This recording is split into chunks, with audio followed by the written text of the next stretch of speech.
নমস্কাৰ, শংকৰদেৱ শিশু বিদ্যা নিকেতনৰ 2024 চনৰ ছয়মাহিলী পৰীক্ষাৰ অসমীয়া, সমাজ বিজ্ঞান, হিন্দী, সংস্কৃতৰ লগতে 4খন পেপাৰ ভিডিঅ'টোত লৈ আহিছোঁ। তোমালোকে ভিডিঅ'টো চাবা। এই প্ৰশ্নবোৰ ভালকৈ চালে পৰীক্ষাত উপকৃত হ'ব পাৰি। এইখন হৈছে অসমীয়াৰ প্ৰশ্ন, য'ত প্ৰশ্নোত্তৰৰ লগতে ব্যাকৰণৰো বিভিন্ন ধৰণৰ প্ৰশ্ন আহে, গতিকে ইয়াৰ পৰা আৰ্হিটো ল'ব পাৰিবা। সমাজ বিজ্ঞানৰো তেনেকৈ বহুতো প্ৰশ্ন অহা দেখা যায়। 2024 চনৰ পৰা MCQ প্ৰশ্ন আহিব ধৰিছে। 20টা MCQ প্ৰশ্ন অহা দেখা যায়। MCQ প্ৰশ্নবোৰ কেনেকুৱা ধৰণৰ আহে, এই ভিডিঅ'টোৰ জৰিয়তে আইডিয়া এটা ল'ব পাৰিবা।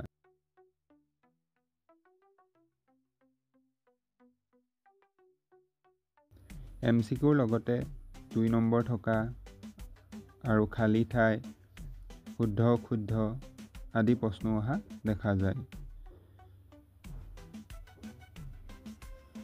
এইবোৰৰ লগতে লং কুৱেশ্যনো কিছুমান আহে, চমুটোকা আহে, 3 নম্বৰ পাৰ্থক্য লিখিব আহে আৰু 4-5 নম্বৰৰ বিভিন্ন প্ৰশ্ন অহা দেখা যায়। হিন্দীৰো 2024 চনৰ পেপাৰ এইখন।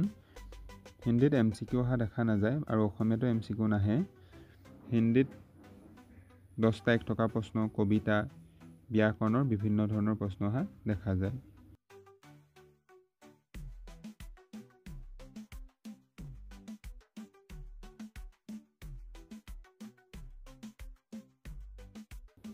হিন্দীৰ অনুবাদ কৰাও আহে ইংলিছৰ পৰা হিন্দীলৈ।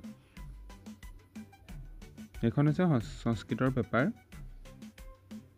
তোমালোকে পেপাৰখন চাবা কেনেকুৱা ধৰণৰ প্ৰশ্ন আহে।